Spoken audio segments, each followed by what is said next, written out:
I like boys. What's up, Uni Squad? It is your boy Donick, man. We are here with another sit-down video, man. So today I thought to bring out something a little bit more intimate to me, something a little bit more personal, man, just to kind of let y'all in on my life a little bit. So we're gonna be talking about my coming out story, man. Coming out story, as you guys do know, I am a part of the LGBTQ plus community, man.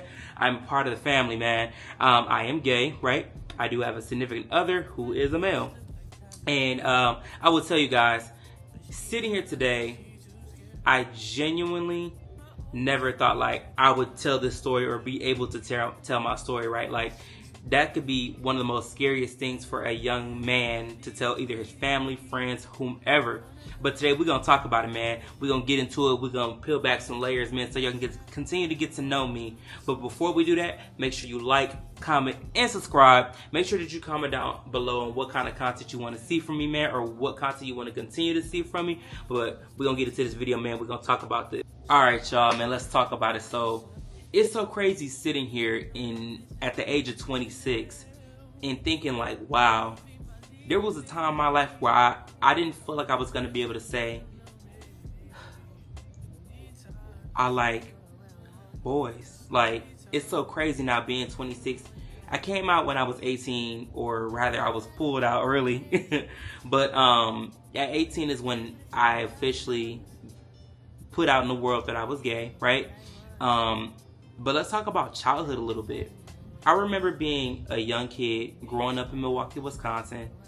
And it wasn't easy, honestly. Like, it was not easy. If any of you all are from there and you happen to be a part of the LGBTQ plus community, you understand that it's a pretty rough city. Now, I love my city, but growing up in elementary school was not easy. And granted, the city could have changed now. They may be far more accepting than they were before, but it was rough for me, man. So I remember constant bullying, you know what I'm saying? Constant bullying happening and things like that. My bad, y'all. I'm trying to straighten it up a little bit. You know, constant bullying, always having a fight. People saying, oh man, like, you gay and you're the F word, right? Like, using very aggressive, harsh words, man. And in the back of my mind, I'm like, I'm not that, you know, I'm not that. But even at a young age, I feel like I always knew. Granted, people were coming at me for the wrong reasons. Like, oh, you got a high-pitched voice, so you act feminine, things like that. But inside, I was truly fighting a battle, even at a very young age. And I know people ask all the time, like, how did you know or when did you know? I always kind of knew. No matter how hard I tried to fight the feelings and emotions, I always pretty much knew.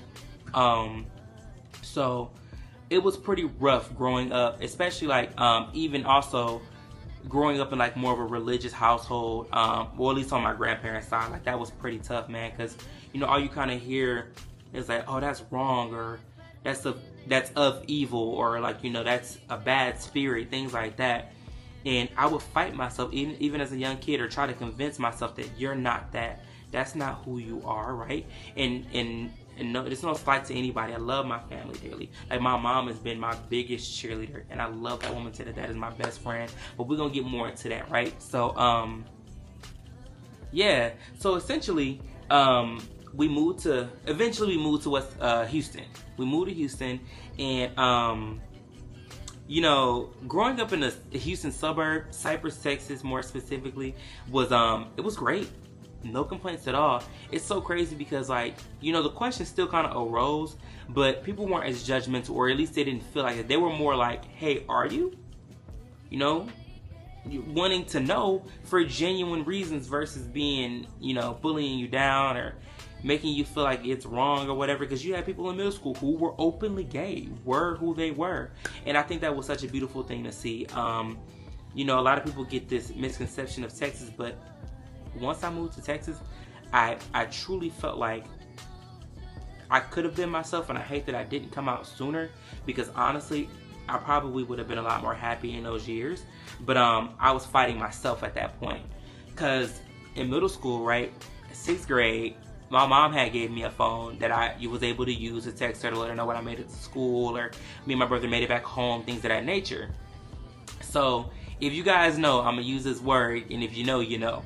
But I would watch GP on the phone. You know what I'm saying? Like, I would watch GP on the phone, and one day she, of course, went to check the phone while I was sleeping things, and she texted me, you know, after I went off to school and everything, was like, "Hey, are you gay?" And I'm like, no, like, what are you talking about? Like, well, I saw GP in the phone, and I just want to let you know, like, Donnie, like, you can be whoever you want to be. Like, I love you no matter what. And being, well, how old are you in, like, 6th grade? Like, what, like, 11, 12, or 10? Something along those lines, right? I'm in my mind, like, no, like, what are you talking about? Like, no, it was just an ad. It popped up. It opened a bunch of windows. I promise you that is not it. Like, no. Mind you, I'm in the shower every night crying and boo-hooing about, battling myself about who I am, trying to pray the gay away. And I really could have just been out, because the only person opinion that I truly care about, even now to this day, is my mother. You know what I'm saying? That is a woman I would never want to disappoint or let down. And the fact that she is rooting for me 100% and was in my corner even at that age meant the world to me. But I wasn't accepting of myself. So, you know, fast forward a little bit, we get into high school, freshman year. I meet an amazing group of friends, predominantly male friends, and they were all straight. You know, these friends are getting girlfriends, and you know what I'm saying, they're dating and talking about girls, and they're like, "Oh, well, Donnie, like, do you like girls? Are you gay?" And of course, I'm still in my heart like, no. Like, I know in my heart I am, but in my mind, I'm fighting this battle. No, I'm not gay, blah, blah, blah, blah, blah.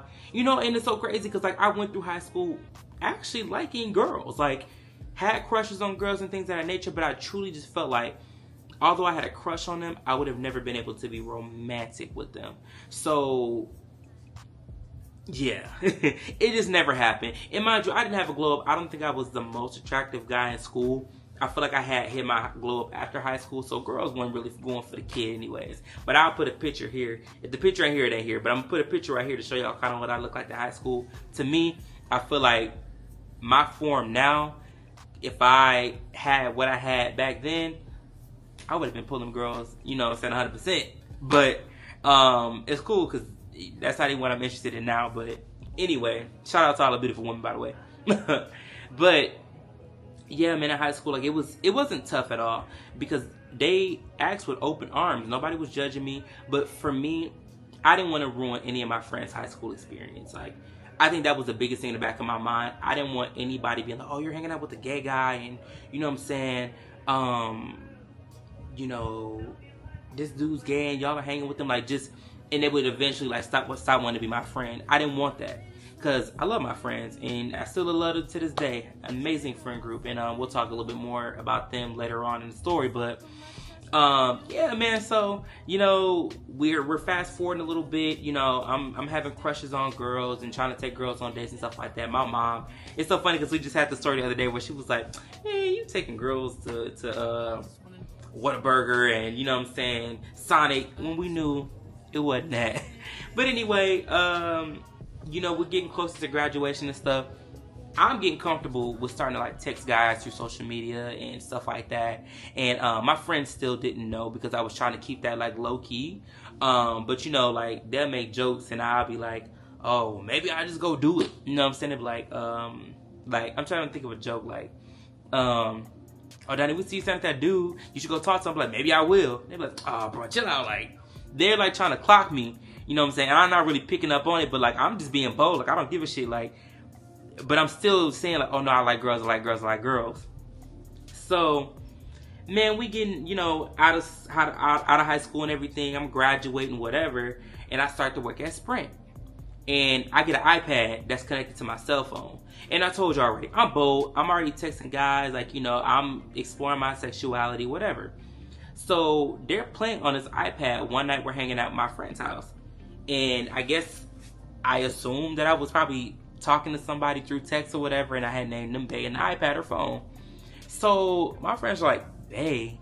Who is Bae? Like, Danny, you went all throughout high school not dating anybody, not being in a relationship. Who is Bae? And why you ain't tell us?" I'm like, "Oh man, nothing serious, whatever. Like, you know, give my iPad back, whatever." I'm trying to snatch the iPad. They're like, "No, I'll give it here." They snatched the iPad back. They scrolling. I'm like, "Oh shit. I'm caught. Like, this is it. I'm coming out today. This is it."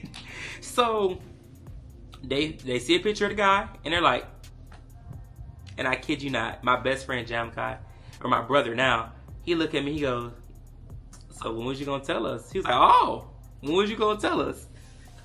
And mind you, like, you know, I guess we were all a little lit. Like, you know, I think one of my friends was smoking, we were drinking, like whatever. I don't do none of it now, but then we was. And I'm like, surprise. Like, those were my words, like, surprise. Like, like, y'all know now. And they was like, well, why didn't you tell us? Like, you know, we been asked you in high school, like, were you gay? You could have been being you. Mind you, I told y'all, there's people in middle school and in high school who were gay and openly gay, and none of my friends had a problem with it. I don't know why. I just thought it would have really ruined our high school experience. But yeah, you know, they had asked me and everything, and we kind of just sat back for a second, and we all kind of like took it in. And my friend Theo, he's like, man, like, we so proud of you, bro. Like, we love you no matter what. Like, getting emotional and shit. Like, yo, chill out. Like, it's not that deep. Like, I really been this, you know what I'm saying? We just putting the icing on the cake pretty much, you know what I'm saying? Because nothing changed. Like, the dynamic that they had then, and the dynamic y'all seeing right now was the same dynamic then. Like, nothing changed. So, yeah, man. It's just crazy really sitting here thinking about it now, because I never thought I would have been able to say it openly. But, yeah, man, they were super supportive. And then, like, my mom, like, that's probably what y'all really want to know. So 2 weeks later, I told you I was working at Sprint. I'm working. All my coworkers and everything know I'm gay. So, like, you know, we're around there joking, laughing. I'm talking with the girls about who look good, who coming through the door, whatever, da da da. And I get a text from my mama. And it's like, it's another one of them texts. Hey, like, whenever you're ready to talk, Donnie, like, I'm ready. Like, I love you no matter what. You can be who you are, blah, blah, blah. Bro, I'm shitting bricks. I'm texting all my friends talking about, why you tell my mama I'm done with y'all, y'all fake, blah, blah, blah. They go, well, it ain't hard to tell. Motherfucker, fuck y'all. You know what I'm saying? Because, like, you know, it was just like, damn, like, did y'all betray me? Like, y'all go say something? But none of them said anything. A mother always knows. I think I said that earlier in the video, like, I kid y'all not, like, a mother always knows. So whether they're in denial about it or they do know, they know. So, you know, I'm in my head like, damn, how am I going to go home and tell her this? Like, I know when I get home, she going to ask me about it. So I'm like, you know what? Fuck yeah, I'm going to bring my best friend with me. So I bring my best friend Jamaica with me. We go to the crib. Mind you, my mom was flying back in from Atlanta with her friend. And she get home and she walked through the door. And she comes sit on my bed and she was like, so, when were you going to tell me? I'm like, what are you talking about? Like, she's like, Donnie, like, you're gay. And I'm like, yeah, I'm gay. You know, it's kind of like, yeah, pretty much. Like, I told y'all, like, everybody kind of pulled me out, man. Because, like, I was going to just never say nothing and just, you know what I'm saying, date what I wanted. But I'm so glad that I had this support system that I did. And, you know, me and my mom became, like, best friends after that, dude. Like, we are locked in, rock solid. That is my best friend, my mother. I love her. Like, she was my biggest cheerleader, still is my biggest cheerleader, man. You know, she roots for me 100%. But I say all that to say, and now we finna start getting more inspirational with it. I was in denial for a lot of years. I did not want to accept who I was and what I liked and who, a part of me, right? Because the thing was, nothing changed about me. After I came out, pulled out, however you want to say it, nothing changed. I was still very much me. It just, people knew what I liked. And I hate that we make coming out such a big deal because people will say, well, you're going to be this way now. And it's like, you got to accept me in my form 100%. I'm going to be me because I came into this world alone. I'm going to go out of this world alone. Don't live in this world unhappy, man. I mean, I'm in the shower praying, trying to pray the gay away, asking God, why me? Why did you make me this way? I mean, truly hating myself when I didn't even have to do all that because the people that I was most concerned about accepted me 100%. Now, I would tell you, I'm not oblivious to the fact that there's some people that are not going to have that same situation or that same dynamic. But what I would encourage you to do is find people who are going through the same things that you're going through. Start a support group. Reach out to somebody that is willing to maintain your secret. But don't go through this life, because we only get one, feeling like you can't be who you are or living your true authentic self. And you don't have to go out and plastering all around the world that I'm gay, I'm gay, I'm gay. But at the end of the day, as long as you know and you're comfortable and content with who you are, that's what's important. And that's what means the most, not only to yourself, but everybody around you. Because they're going to appreciate you for being you. And if they don't, fuck them. It is what it is. Those are not people that you need around you. We're so afraid of losing people when at the end of the day, some of the people that I used to talk to back then are not here now. Some of the people that I do talk to now may not be in my life later. But at the end of the day, life goes on.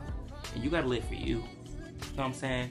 I truly wish that I would have came out with my mom asked me the first time in 6th grade, because I really wonder what my life would have been like. And that's why I tell people, like, don't live life in regret, because I do regret not coming out at the time, because I feel like I would have been able to enjoy life a little more. But at the same time, though, I'm grateful for what I have, and I'm grateful to be able to be who I am now. And I've had a lot of amazing experiences with my friends and, you know, people that I've been with, and, you know, continue to grow and know me. And even now at the age of 26, I'm still growing and continuing to know who I am, what I love and what I appreciate and things like that. But at the end of the day, at the core, you're you and you gotta love you. But man, that's it. That's my story time, man. Hopefully it was juicy enough for y'all. I know it wasn't like probably what y'all thought it might have would have been, but man, my story is my story and your story is your story. And if you're watching this, again, be you and be the best version of you. But that's all I got, Unique Squad, for the night, man. Y'all go tune into that vlog that I had before this. We got more content on the way. Don't forget to like, comment, and subscribe. Make sure that you comment down below on what kind of content you want to see from me. But that's it, man. I love y'all, Unique Squad. I'll see y'all in the next video. Let your act out to some iceberg, you'll be heavy in my mind.